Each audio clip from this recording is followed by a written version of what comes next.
I find that the majority of people that don't have $1,000 that they can put together is because they don't even keep track. And one of the easiest, very first steps that I give to people by way of getting their finances under control and really, again, getting the best possibility of any kind of growing their businesses is by keeping a really clear financial tracking. You're listening to Ecomonics, a Debutify podcast, your resource for one-of-a-kind insights into the world of e-commerce and business in the modern age. This is Joseph. I'll be presenting a wealth of industry knowledge from interviews with successful business people and our own state-of-the-art research. Your time is valuable, so let's go.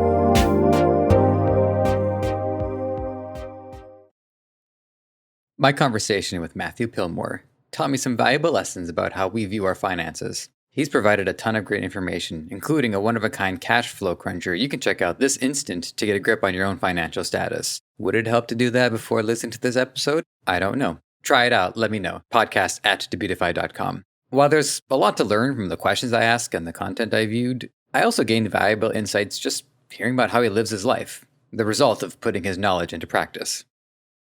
Matthew Pillmore, it is good to have you here on Ecomonics. Thank you for joining us. How are you doing today? How are you feeling? You know, I'm blessed. Crazy times we're in, but feeling very grateful these days. Welcomed a new member to our household. Got a puppy 2 days ago, so it's been a lot of fun chasing dogs around. You were gracious enough to make sure that dog is not a featured guest on the show. So I've had to edit out paw prints in the past on other people's work that I've done. The pitter patter, it's cute, but not great for when two lawyers are trying to talk about standards and practices. So first question, we got to get this one going. It fires everything up. Tell us, Matthew, who you are and what do you do? You bet. Well, thanks for having me on the podcast, Joseph. Looking forward to hopefully sharing some valuable information with your audience. My background started in wholesale residential mortgages, and I actually got into that by accident. I was canvassing neighborhoods with ADT security systems when I was 20 years old. Happened to be out on a Sunday, everybody's favorite day to get a solicitor at the door, of course. Ran into a gentleman by the name of Larry King, if you can believe that. And what was funny about Larry King when I first met him was that he had a pair of glasses on. And I just remember one of his earpieces was broken off of his glasses. He happens to mention to me, listen, if you can be out peddling security alarm system contracts on a Sunday while there's snow on the ground, you'd be excellent in the mortgage business. You should come on board. This was back in 2000. Now, you may be too young to remember, but in the early 2000s, there was this crazy refinance boom that was taking place. Not a whole lot unlike today, as a matter of fact. And essentially at that point, anybody could be in the mortgage industry. Didn't need any licensing, no insurance or bonding. And, he welcomed so people could just get going. They just sign up and wow, I wouldn't have expected that. Very competitive marketplace at the time, a lot of money to be made. People were getting into that subprime industry and they were making a ton of money doing it. And in my opinion, sort of misleading people. It made it very difficult for me because I was a very conventional, sort of in the box thinker when it came to mortgages. I didn't fall into that mentality of, hey, let's get people these what they called wire loans, where you were basically allowed to put anything you wanted on an application and the bank would be happy to give the money. So in order to separate ourselves from the competition, what we did was we began this branch of our mortgage company where we were educating people. And at the time I was, 20 years younger, obviously. I was in my early 20s. I had come out of college, like so many students, with destroyed credit.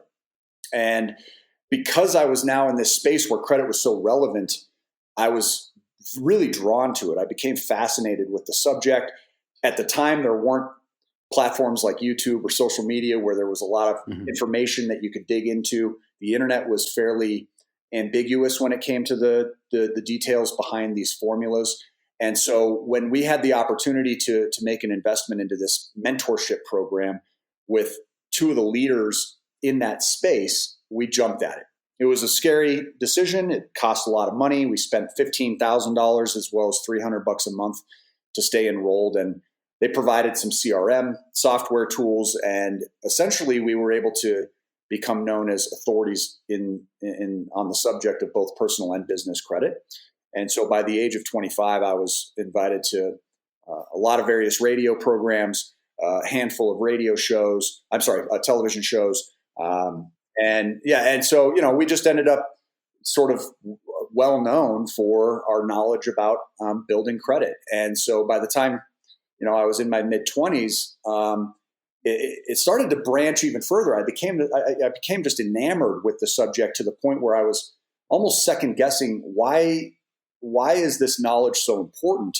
And as I dug further, it really uncovered this whole world of how people can rely on their borrowing strength, on their lender worthiness, if you will. And by doing so, you could access and kind of tap into these sources of capital. Again, both through the personal side and the business side. And by allowing yourself sort of a top tier borrowing position, you end up with this money that you can use for a variety of reasons. And once we began to go to that next kind of third stage of the conversation, beyond getting access to the money, it became a question of how to use it.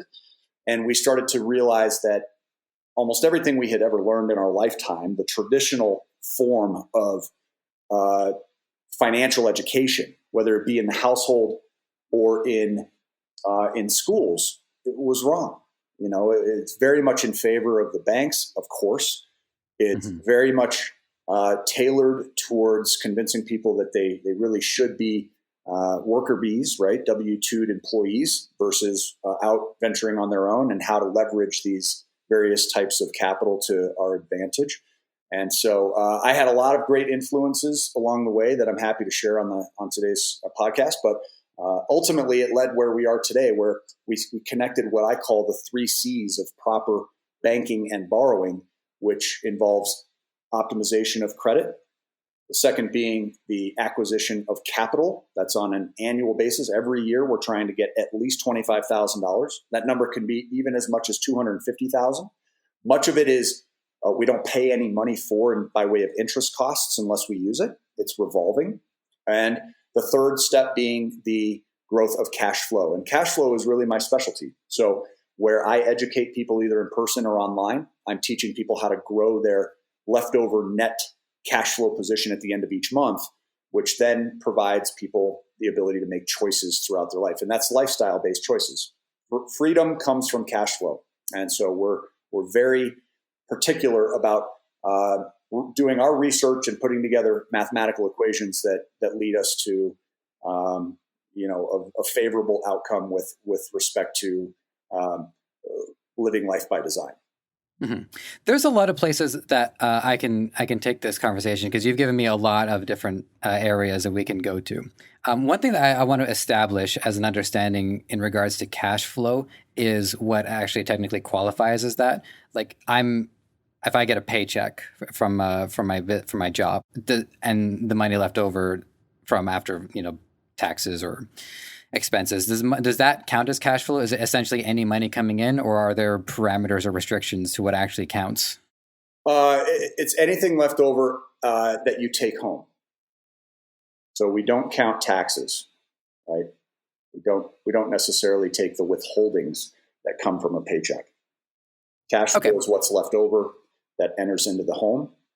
And what we're looking for, there's 2 forms of that. There's a gross cash flow position, and there's a net cash flow position. Gross cash flow is what you would have left over after all of your debts have been paid in full. Your net cash flow is with your debt servicing still in place. So net cash flow is the most important number of the 2.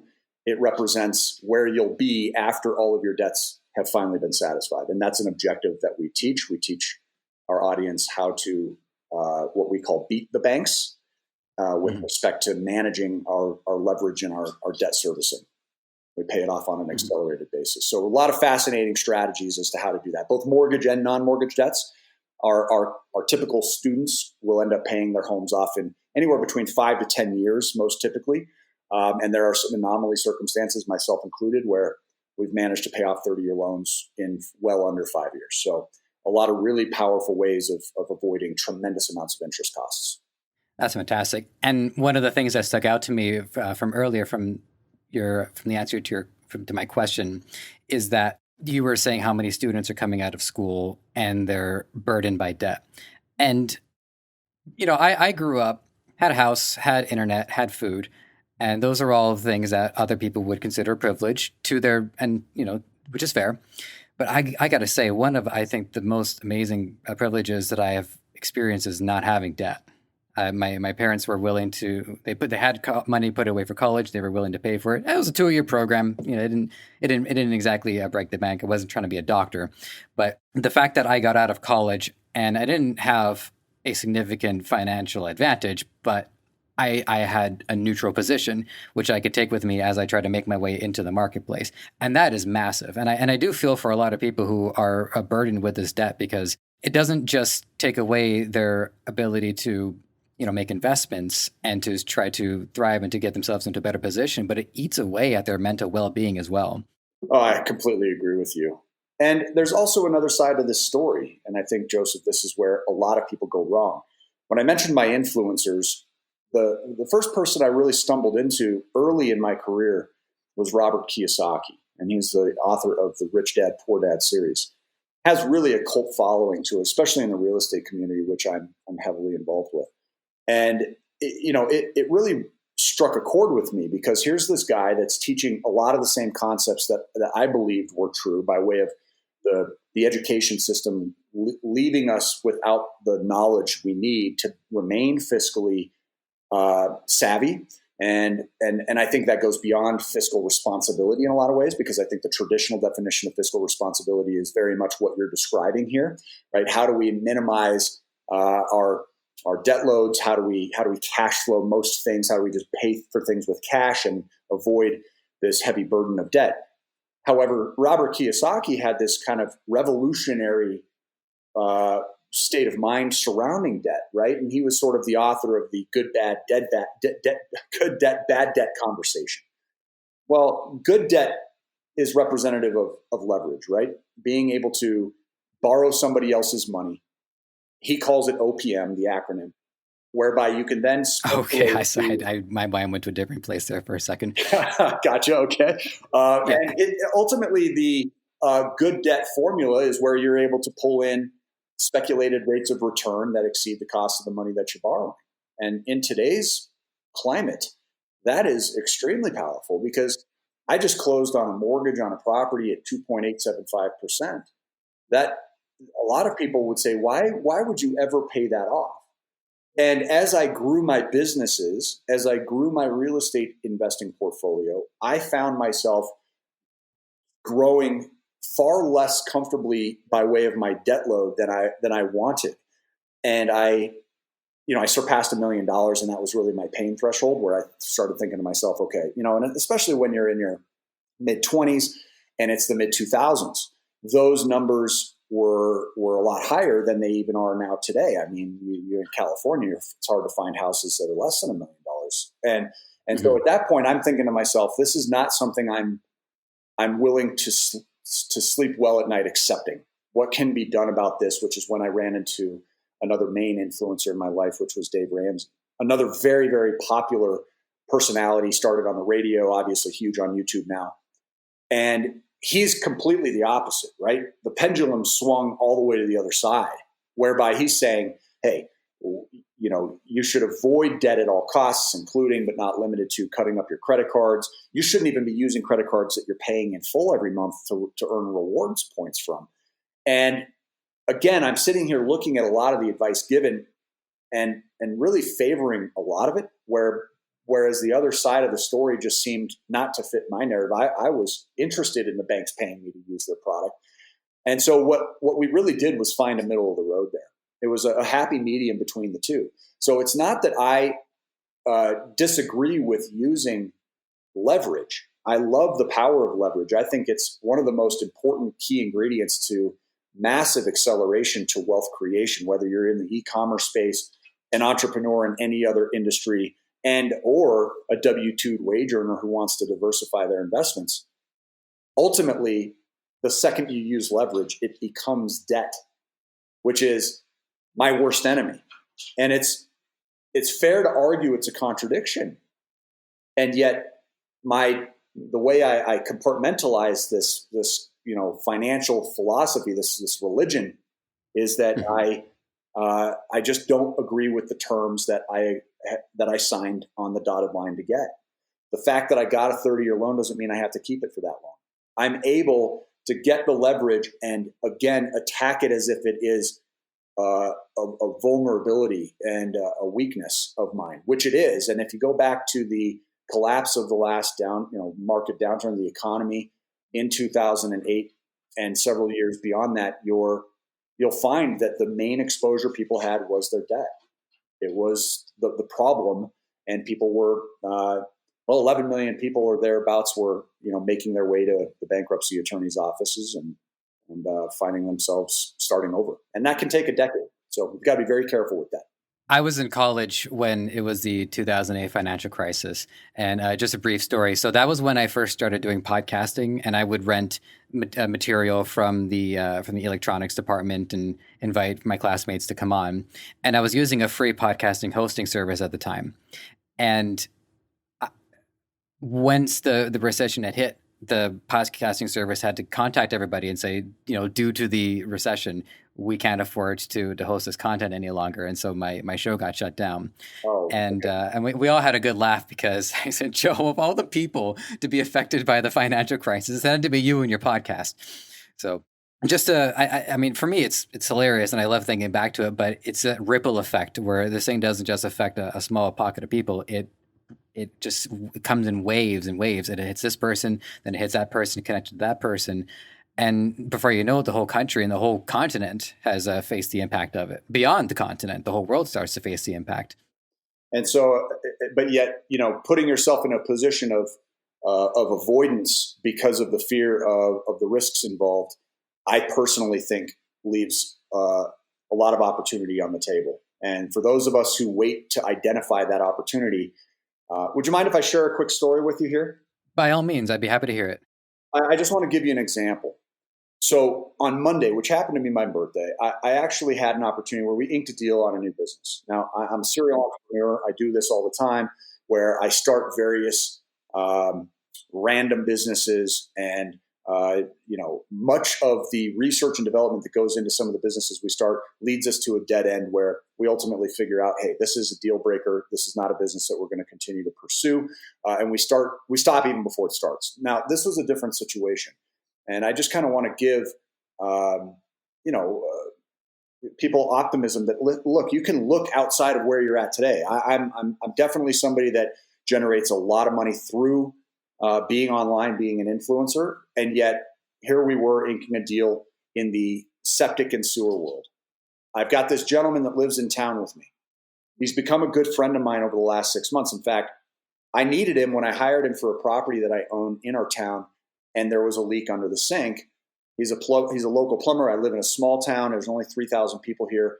So I have very limited trades professionals that I can rely on. When he entered the home, he started making small talk and just got to know me and vice versa. And when he asked what I did, and I mentioned I was a YouTuber, he said, wow, that just gave me chills on my arms, because I've been thinking about getting into YouTube too. Would you be open to maybe sharing some of your knowledge with me about finances and business? Which, after I told him what I did, he's told me that he had a new baby in the Philippines, and he was really excited about trying to blow his business up next year. I agreed to do that, and he said, listen, I won't charge you for any plumbing at any point. Now, that's a huge resource to have in your back pocket when you're dealing with rental properties. And it's a short-term rental. And so I was thrilled. He's become this good friend, very trustworthy individual. As of Sunday, we sat down. Monday, we agreed to me basically supplying him with some equipment that he's been wanting for the past 2 years in order to expand into the drainage, sewer scope, and jetting industry alongside his normal plumbing services. But he can't afford the $25,000 it takes to buy the scope and the jetter. Now, I said, listen, in exchange for 45% of all invoices that you charge even drive times for, I will supply for you these two pieces of equipment. Once the equipment is paid off after the $25,000 is recouped, I'm going to actually go into a 35% of all invoicing in perpetuity. Now, his expectation based on him receiving anywhere between 3 to 5 calls every single day, even while not having this equipment, is that we'll be able to generate somewhere between $100,000 to $250,000 next year collectively. Now, after obviously paying for various expenses, my split on that could be anywhere north of $45K on a $25,000 investment. That investment came from one of these tools that we rely on. Now, we call these tools debt weapons. It's just a fun term we gave them when we were early in our career. We spent a lot of our time focusing on the debt elimination benefits that come from these tools.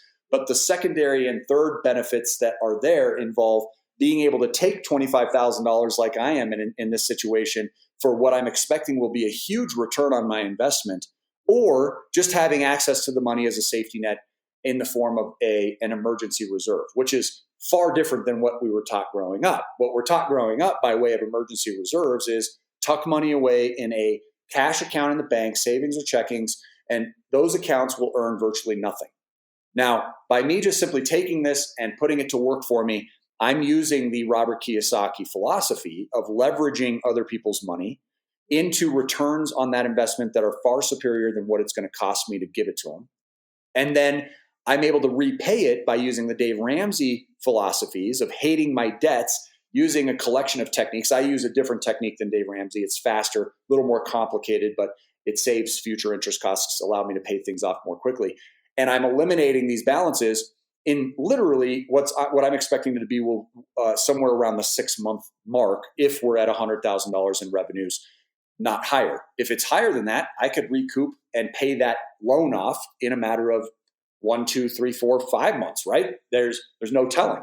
So this is where I think people need to be really intuitive about their credibility, what has often been referred to as your life's financial report card, your credit, whereby you can then access various forms of these borrowing tools. And you can put this money into great ideas you have. You can put this money into great e-commerce business models that you've already seen proof of concept from. If you already have proof of concept, which is my recommendation, you can easily and safely quantify the data to put it to work for you using other people's money. If you don't have proof of concept, I'm usually discouraging people from borrowing money to go into something that's 100% speculated.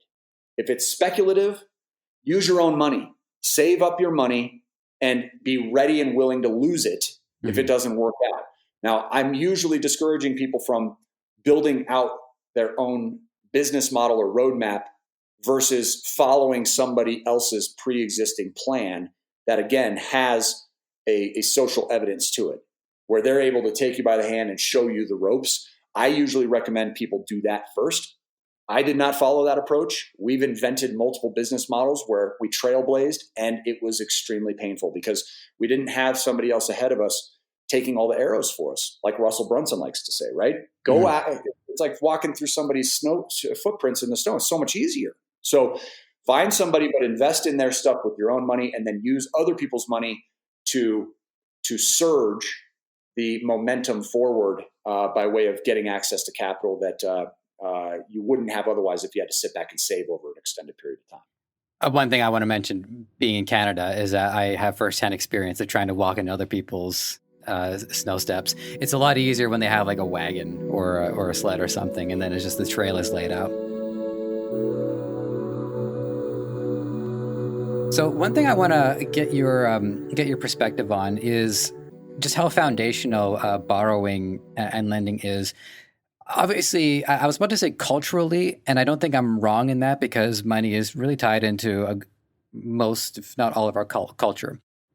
I think that there is a disconnect, or there's, like you're saying, there's a fear of trying to borrow other people's money. And you broke down by saying that for speculative stuff, use your own money because we don't really know what's going to happen, hence speculation, versus stuff that we have more of a surefire sense of where it's going because the path has been laid out for us. But borrowing is tantamount to pretty much our whole society. Even on the highest level, the government has, if you look at the debt clock right now, it's one of the most mesmerizing things you'll see because that number will not stop growing. So our entire country runs on borrowing. And my philosophy, and I'd like to, if you can poke a hole in it, feel free, but borrowing is trust. It's taking a loan out on our future productivity. The reason why it doesn't bother me that the Fed continues to increase its debt is because there is this faith that the country will continue to be productive. And hopefully at some point we'll hit quantum speed technology and we'll be able to actually like surge way past this debt to the point where now I'm talking about like year 4,000 or something like that. So that's why I made peace with it, even though not many people are making peace with deficit spending. For some reason, I just kind of like, well, people are motivated to keep the country going. So I guess it's going to work out. I mean, yeah, I have no idea. All I know is that there is limited control surrounding us. Mm-hmm. And we see that more and more than ever before. If anything, this year has demonstrated it's the uncertainty that is involved when it comes to, the social economics that are involved in each household. And what I find is that you're going way beyond what most people are even equipped to understand, including myself. And I think we're very much kicking our can down the road right now by way of the bailouts and these stimulus. The government is it's incapable, in my own small mind, mathematically, of resolving itself.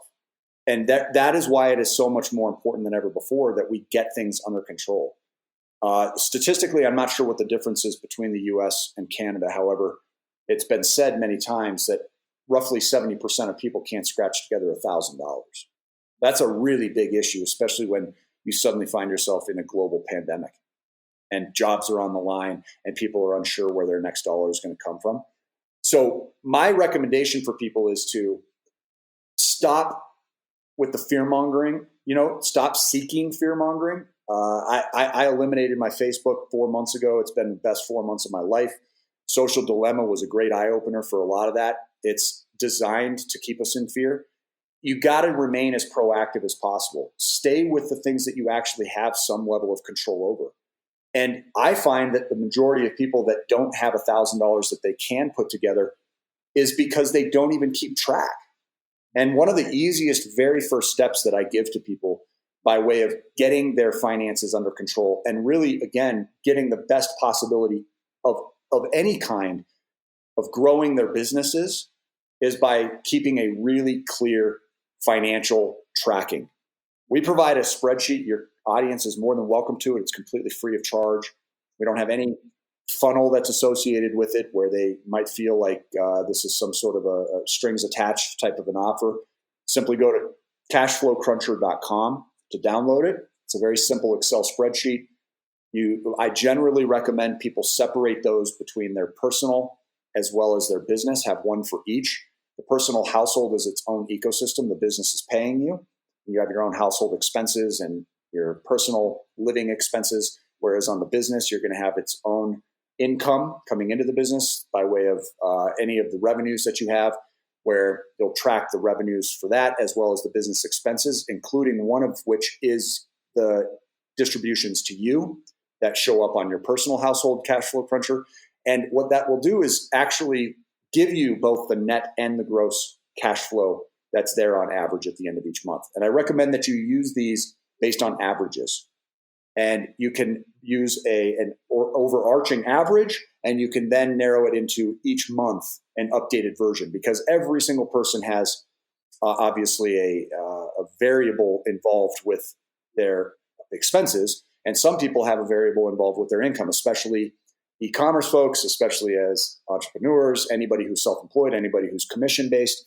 We're dealing with inconsistency with what we're earning. So use averages on that tool, but it is a phenomenal way of seeing things. And it doesn't matter whether you're disappointed about the outcome or you're pleasantly surprised by what you see when you're finished with the exercise. Every person that I have a chance to speak with unanimously agrees that it was a productive exercise to have that finished. So take the time. If you're diligent about your money, it should take you about 30 minutes to complete it. If you're disorganized, you need it even worse, but it will take you slightly longer to get that all that data transposed into the spreadsheet. But it is very, very much the very first step that I would recommend to every audience you have is to simply track what you have coming in and what you have going out. And you will be surprised, but you'll have the empowerment to make very small adjustments and manipulations to it in order to plug leaks. And very rarely do we see people with less than $100 of improvement instantly per month.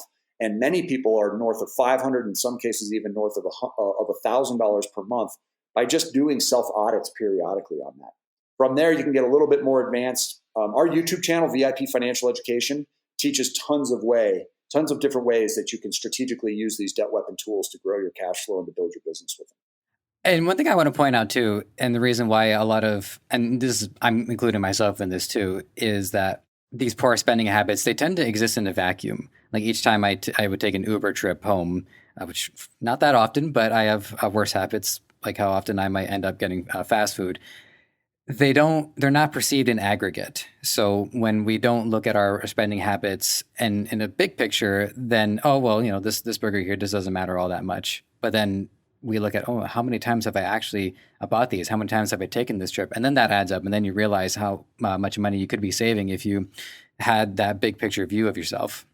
I love that you brought that up because I can't help but constantly reference the parallel that comes by way of the comparisons between, fiscal and financial responsibility and physical health.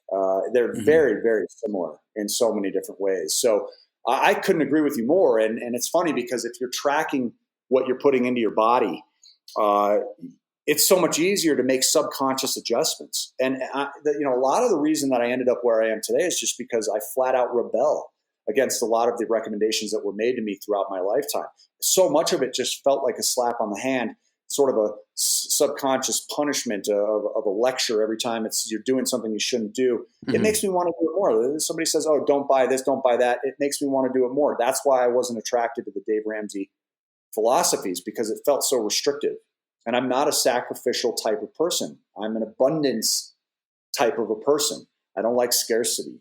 And so, I had to reinvent my relationship with spending. I have to reframe through a collection of various exercises that are really helpful for me. For instance, I've always liked Red Bull, right? I'm a little ashamed of that. It's not healthy, speaking of health, but hey, I like it, right? I'll tell you this much about Red Bull is that I think I'm the only person on the planet who really likes the taste of Red Bull.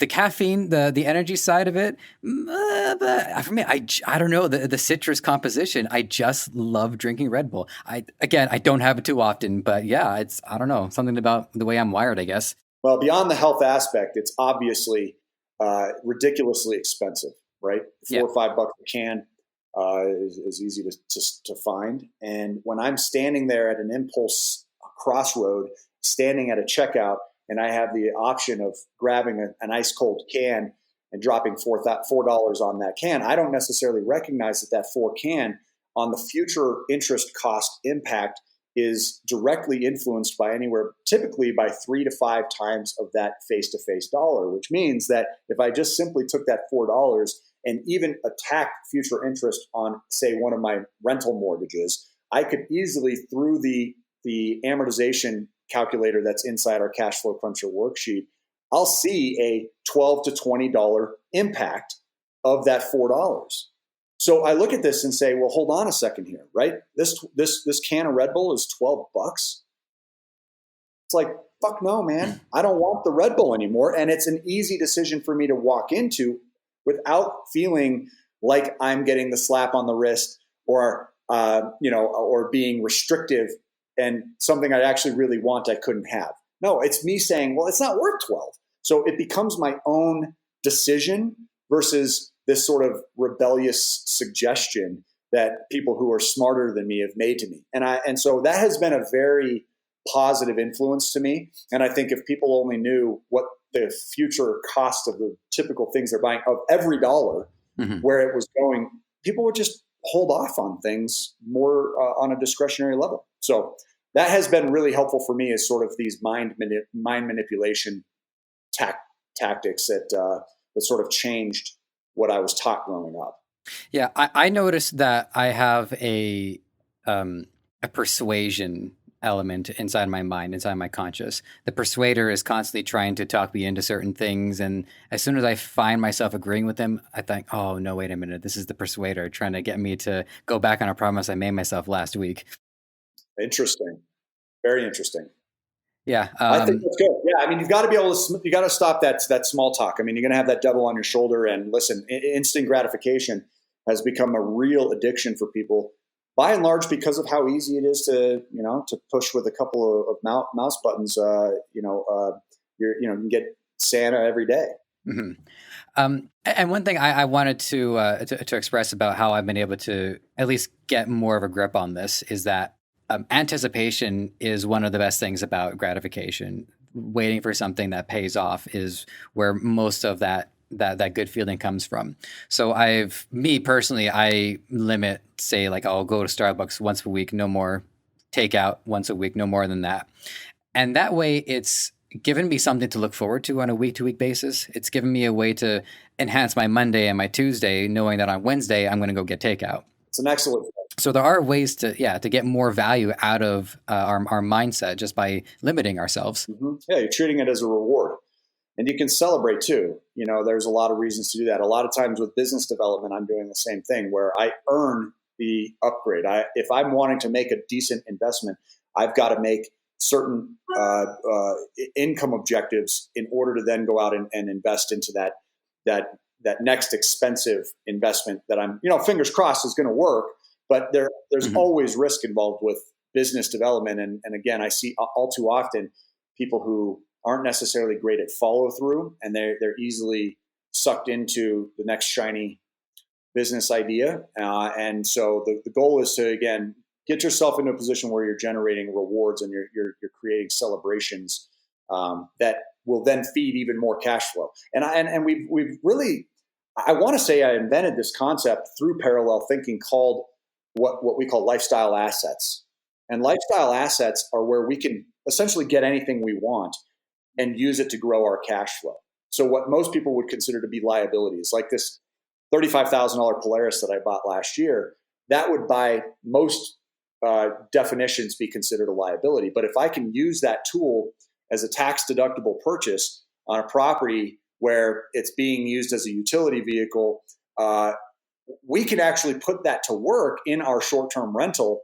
It increases the amount of money we make just by virtue of it serving the needs we have around the land, because it's a fairly large property. And yet, of course, the recreational aspect of it is just sort of a perk, right? And the same thing with our Airbnb property. Our Airbnb property serves our purpose by way of us personally using it. We get to actually use and enjoy it, where we get to live and travel for free. There's a video on our channel that's titled "How I Live and Travel for Free." We bought 2 RVs this year alone. We bought a 42-foot fifth wheel. We bought a 24-foot travel trailer, and a large truck to take it all around with us. And we get to travel anytime we want to. When the house isn't being rented, we're obviously staying in it, which amounts to anywhere between 7.5 to 8 years, 7.5 to 8 months of the year. And it pays us $50,000 a month. So it's a great way for us to be able to sort of focus on these more expensive decisions than we would normally make, because the net cash flow improvement is the underlying objective by that decision. And I did find out just recently that somebody's been using the term lifestyle asset before I did. So I do want to give credit. I don't even know the guy's name. Somebody brought it up to me. No, I heard about that. And they were talking about it a few years ago. I thought I was genius for coming up with this term. So credit where credit is due. If I knew the name, I'd share it with you. But unfortunately, sounds like there were more than just me thinking, hey, how can I also, have my cake and eat it too? That's the rebel in me. Well, you came to it independently. So it almost sounds like one task might be to find all those other people who came to it independently and get together and have a conversation with them, because you might have other commonalities too, right? Your mind got to that point. There's no question about it. Yeah. Until then, I'm just Amy Schumer. All right, so here's one that I've been dying to ask, and we've touched on it here and there as we've been talking, but I want to make sure that we sink our teeth into this because this is probably the most shocking thing that I had seen looking at the content in preparation for this interview.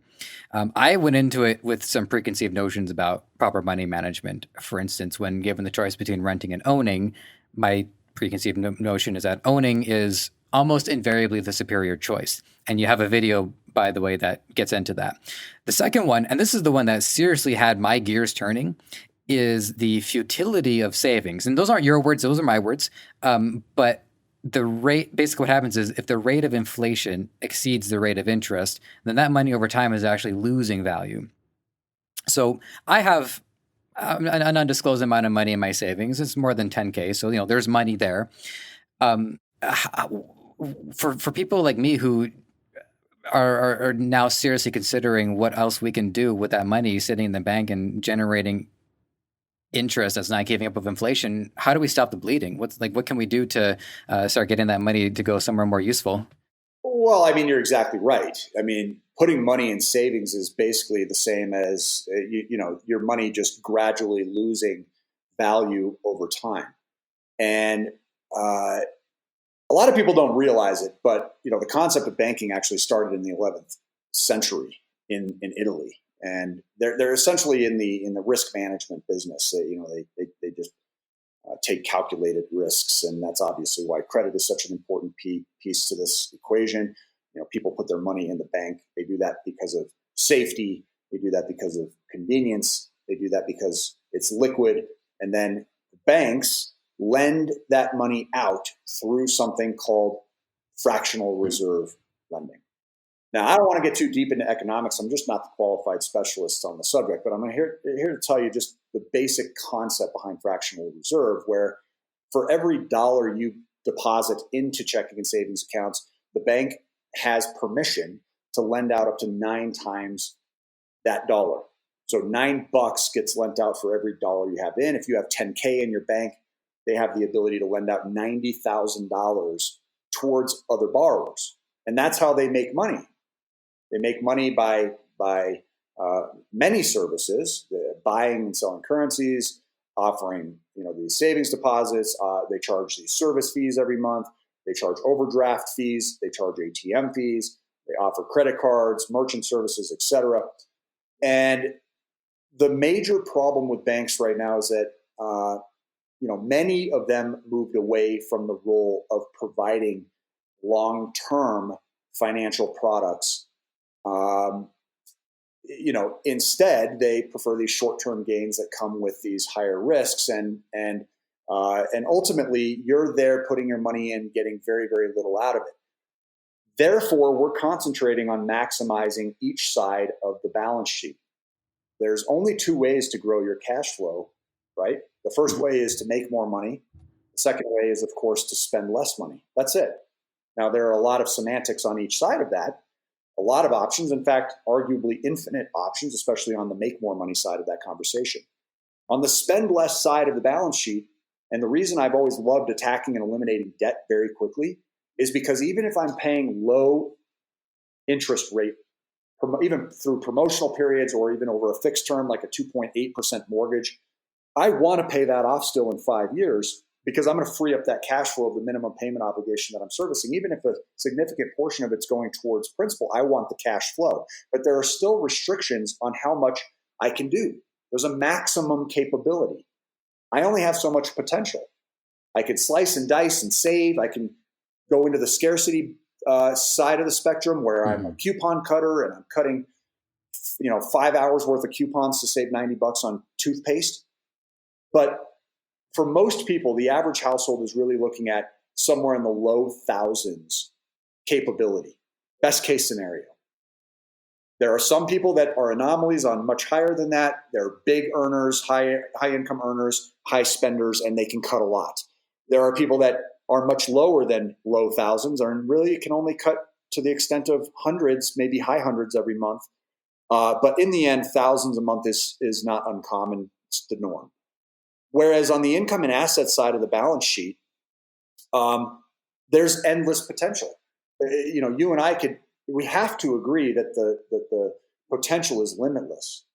And so again, another exercise that I've used to sort of hack my own brain. It's worked very effectively for me. Maybe it'll help a couple people on your end. I call it the 0 to Bezos scale. Now, the 0 to Bezos scale is a top-down strategy versus bottom-up strategy.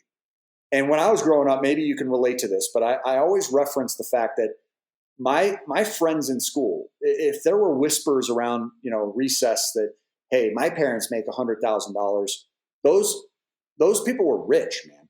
Okay, so in my own small mind, for the first 18 years of my life, and even a couple years beyond that, I looked at the pinnacle as $100K a year. I want to make six figures. And when I said six figures, I even looked at $250,000 a year as fantasy. It was unrealistically impossible to do. So I just wasn't really I wasn't in that MD space. I wasn't in that Esquire space. I was very much I was just a normal dummy that knew I wasn't good at school. And so that was what I was shooting for. Well, guess what? I mean, the more you start to break that down, dollars per hour, you're looking at $50. And I remember for a long period of my life, roughly half of my life, I was thinking $50 was good. I remember the first time I hit 20 an hour, I'm thinking, man, I'm really on my way. I just got to keep working my way up to 50 and then I'll be at 100,000. It wasn't really until probably about 6-ish years ago now that, again, I reinvented my relationship in another way with money, which was, why the hell am I focusing my time and effort and energy on targeting this 100K maximum possibility instead of looking at what the superstars of the earnings world are actually pulling in? And of course, you've got to look at the world record holder, which is Bezos. And the last time I ran through this exercise physically on Google, I just went on there and said, how much is this guy making? It said, and this was in 2019, that's the last time I physically ran through the exercise. And it says, hey, in his best months in 2018, he's pulling down, north of 160 million per day. In his worst months, he's pulling down 97 million per day. And I'm thinking, 97 million a day. And here I am fighting for 100,000 a year at 50 an hour. 97 million a day on a 10-hour workday is $9.7 million an hour.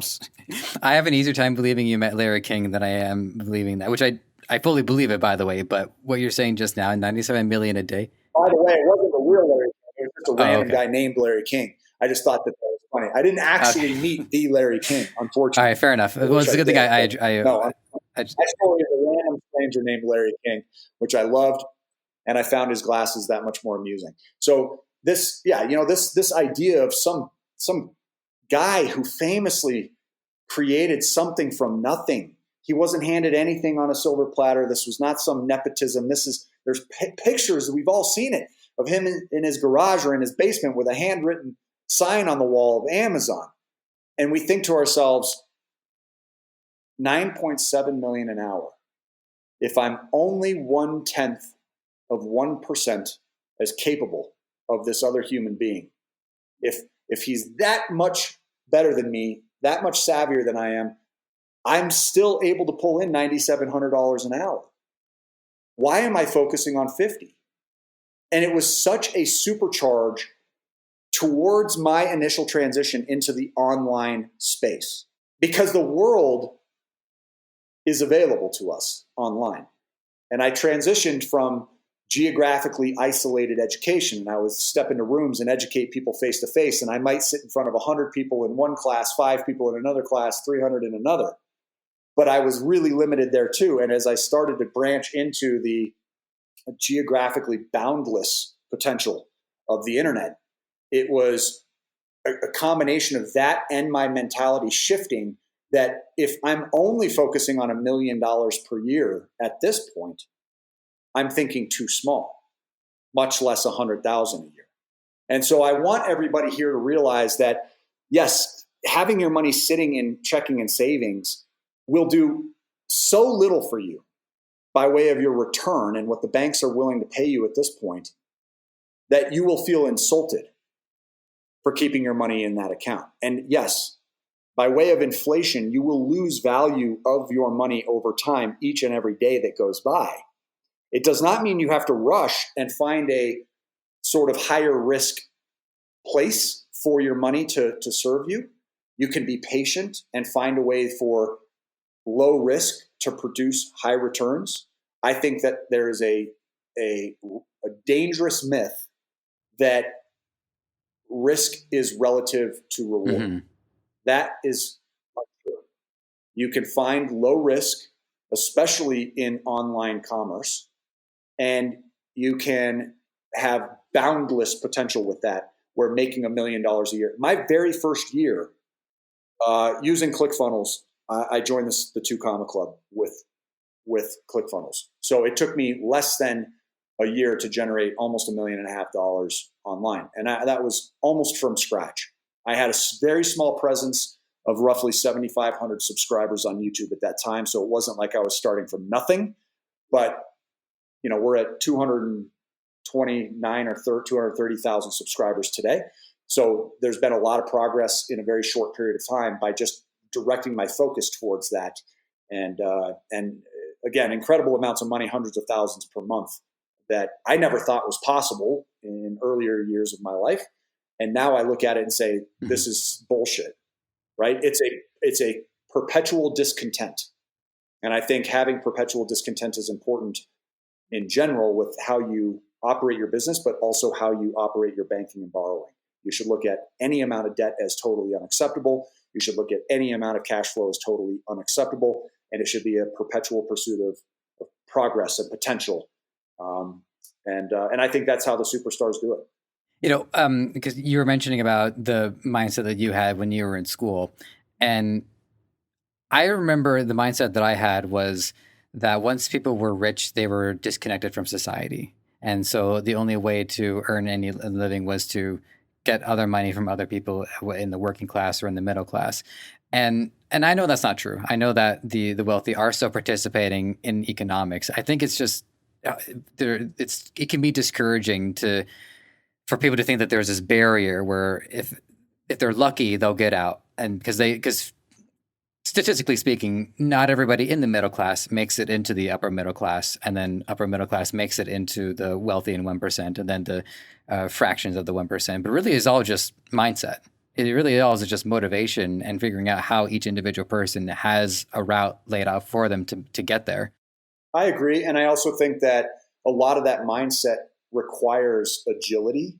It requires adaptation, right? You can't have a mindset that, hey, we're in this boat, and if we just keep going and we slam hard enough into that glacier, we're going to make it through. No. Sometimes you're heading down the wrong path, and you have a lot of persistence, and your mentality in most ways might be right where it needs to be. But because you're unwilling to make adjustments and to recognize through data that things just simply aren't going the way you want, you have to split test things until you reach what they call, maximum efficiency or maximum trajectory. And the only way to do that, especially when you're dealing with e-commerce, is test again, split test the third way, right? And you just keep doing it. That's been my biggest reason for success, is not just the persistence and the right mentality, but because I was, 9 out of the 10 things I tried don't work. And if I wasn't willing to put in the effort on the 10th one, I might quit right before I'm on the verge of great success. And so I completely agree with you. But a big ingredient to the right state of mind is agility and adaptation. So you got to shift it up as necessary to get what you're looking for. We're getting close to the final 10 minutes of this, because I know you have a time limit as well, and I want to shift to the Airbnb thing for a moment, because this was another bit of content that I looked up. And serendipitously speaking, I was talking about this to a friend over the weekend. So for me, the timing of that was something that I wanted to address. And what he told me is that landlords in apartments will cut out the middle people, and they'll just rent the rooms out to Airbnb guests. And I know that's not what you guys were talking about. What you guys were talking about was you would rent an apartment, or perhaps own it. Maybe I didn't quite take note on that part.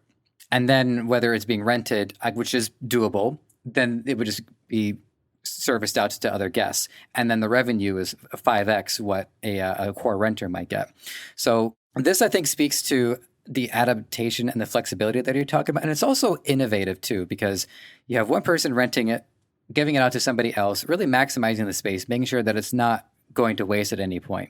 So my first question is, I was just wondering, has the prospect of a landlord directly renting Airbnb out to guests, has that crossed your radar at all?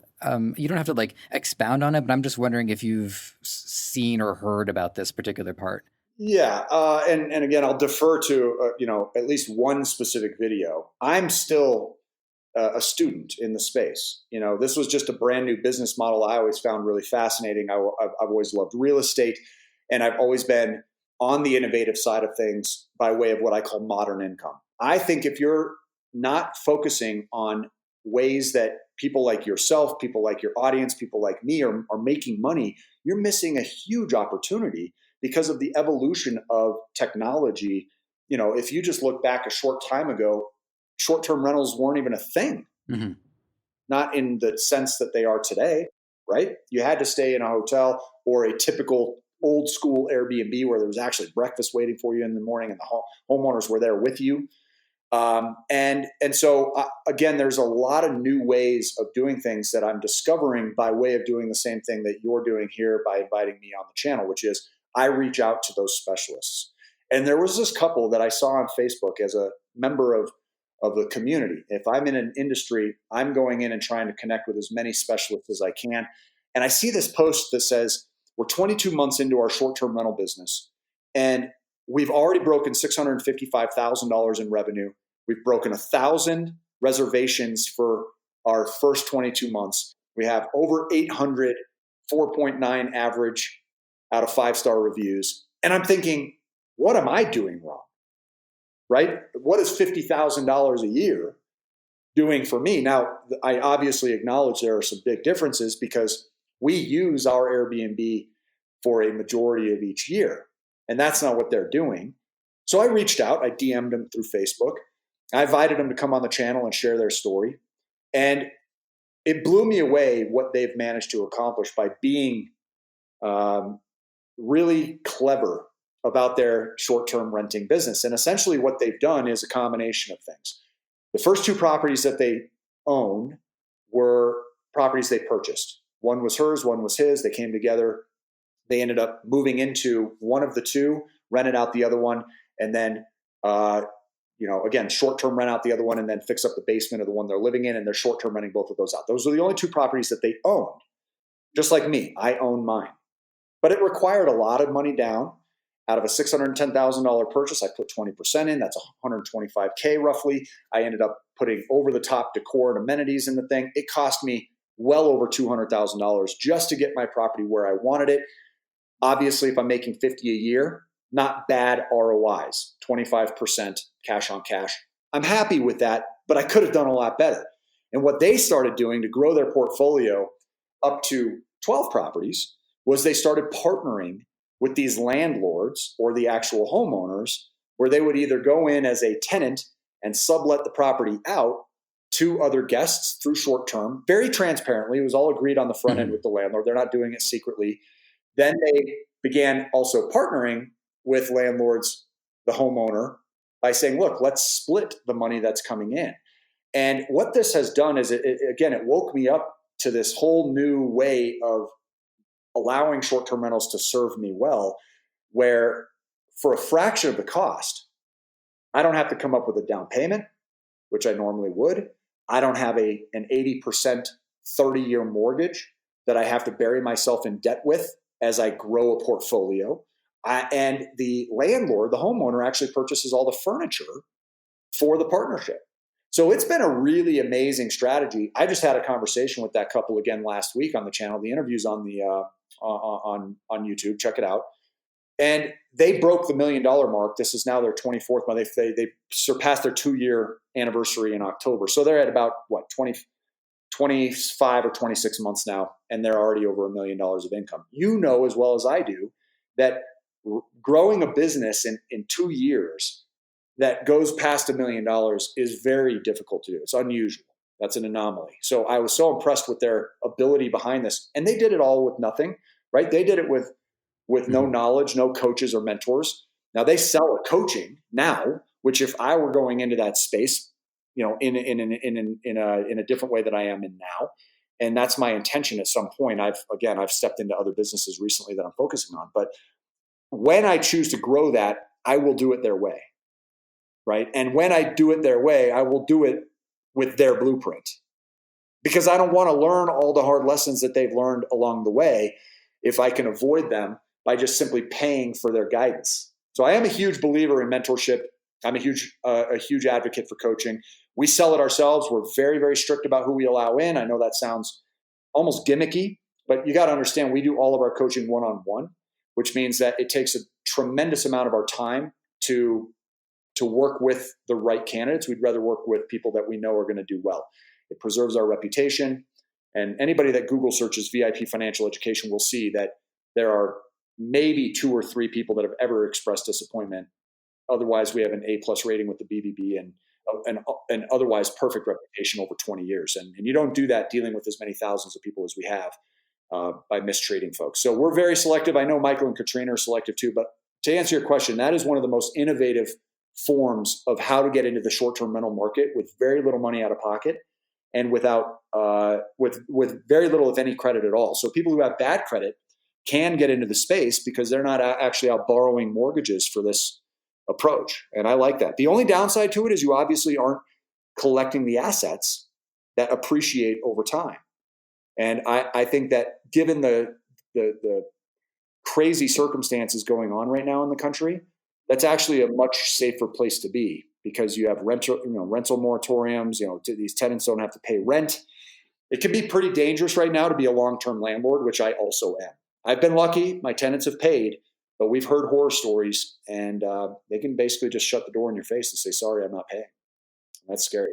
So I like giving the ownership to somebody else. That checks out. And that was one of the videos. I mentioned it briefly in the other question about my question about banking and savings, is the breakdown between renting and owning. And it's encouraging to hear that both routes have their strengths and weaknesses, and a lot of it is depending on timing.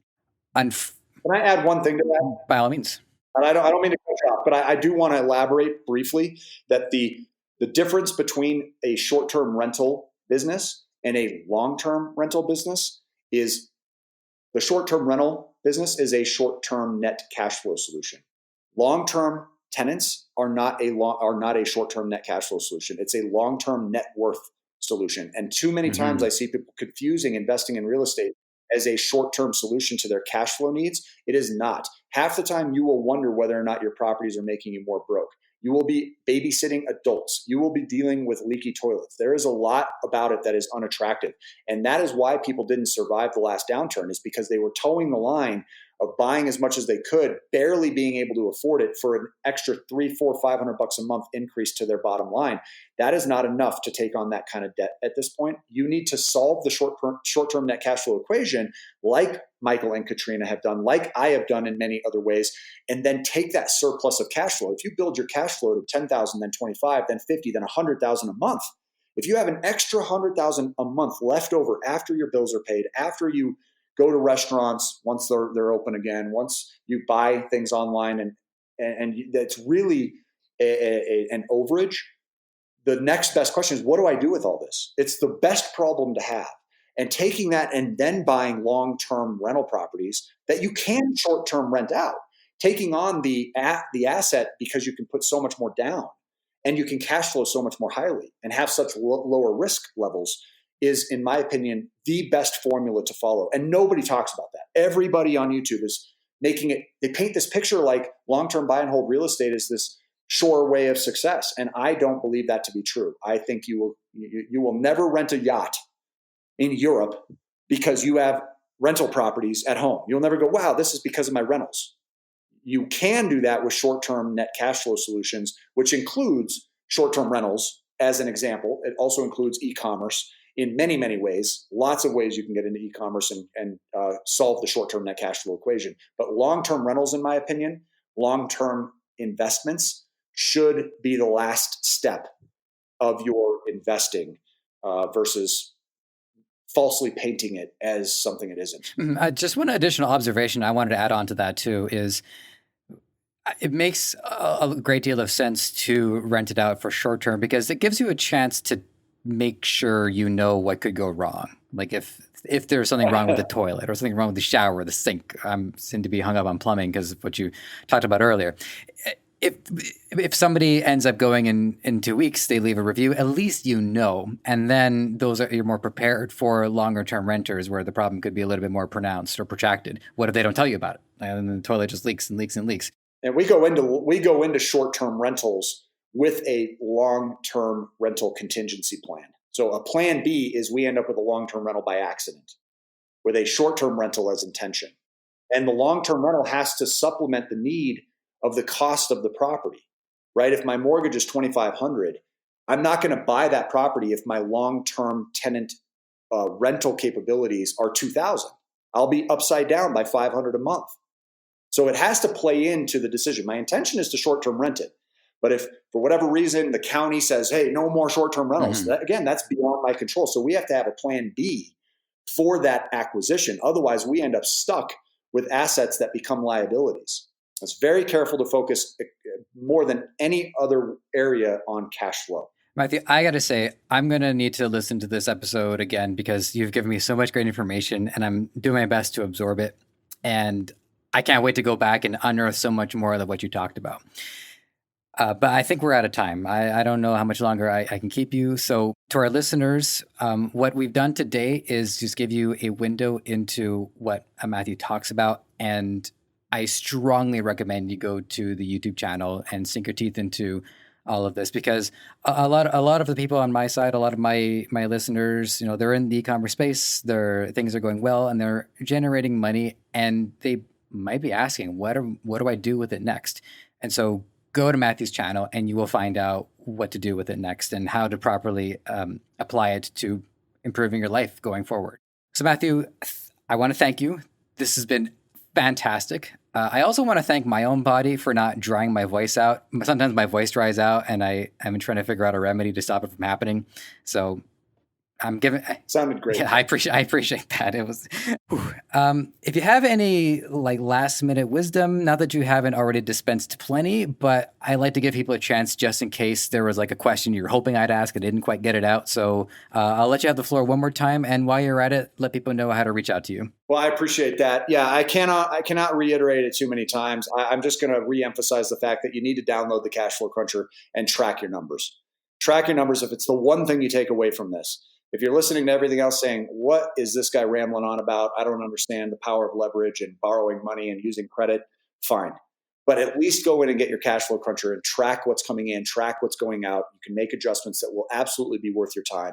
For most people, it's worth way more than any other way they could spend their time. So I'm just going to leave it at that, is to get the Cash Flow Cruncher and obviously set yourself up with a Credit Karma account. It's also free as well. And track your credit and make sure that you're looking as appealing as possible to people with the money.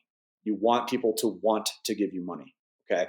As far as finding us, please do join us on the channel. That's all we ask. Visit VIP Financial Ed on YouTube. VIP Financial Ed is an education. You can also look up VIP Financial Education if it's easier to remember. You can find us at the same place on Insta as well. So check us out there too. And be sure to watch some of the most recent videos if you're interested in anything like Airbnb, if you're interested in anything like the infinite banking concept, where you can gradually eliminate the need for banks in your life ever again. We talk a lot about that on our channel. We talk about getting completely out of debt and being 100% mortgage and non-mortgage related debt-free. We talk about investing in real estate, where you can buy long-term rentals and add those to your long-term investment strategy, where you can retire. You can have people paying your bills for you every single month. So just check out the channel. It's all free content. So join us there. Excellent. All right, everybody. That's all the time that we've got for today. We will check in with you next time. Take care. Thanks for listening. You might have found this show on any number of platforms: Apple Podcasts, Spotify, Google Play, Stitcher, or right here on Debutify. Whatever the case, if you enjoyed this content and want to help us thrive, please take a few moments to leave a review on Apple Podcasts or wherever you think is best. We also want to hear from you, so whether you think you'd be a good guest or want to weigh in on anything related to our show, you can email podcast@debutify.com or connect with us on Facebook, Twitter, Instagram, and TikTok. Finally, this podcast is created by the passionate team at Debutify. If you're ready to take the plunge into e-commerce or are looking to up your game, head over to debutify.com and see how it can change your life and the lives of many through what you do next.